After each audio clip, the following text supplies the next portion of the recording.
ഒരു ഭീമാകാരമായ ടാങ്ക് സിറ്റിയിലൂടെ വളരെ വേഗത്തിൽ എല്ലാം തകർത്തെറിഞ്ഞ് ഓടിച്ചു വരുന്നു. ഒരു കൂട്ടം പോലീസ് ഓഫീസേഴ്സ് വന്ന് വണ്ടിയെ തടയാനായി നിൽക്കുന്നു.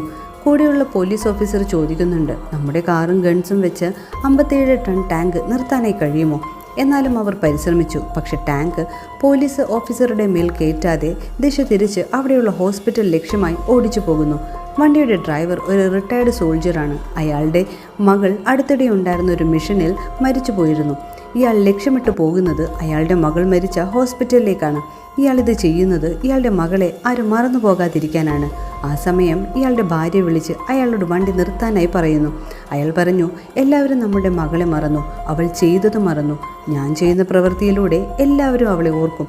ഭാര്യ പറഞ്ഞത് കേൾക്കാതെ അയാൾ ഫോൺ കട്ട് ചെയ്തു. എന്നിട്ട് ഹോസ്പിറ്റൽ ലക്ഷ്യമാക്കി ഓടിച്ചു. ഈ സമയം ഫയർ ഫൈറ്റേഴ്സ് ഗ്യാങ് അവിടെ എത്തി. ഹോസ്പിറ്റലിൻ്റെ മുന്നിൽ നിറഞ്ഞു നിൽക്കുന്നു.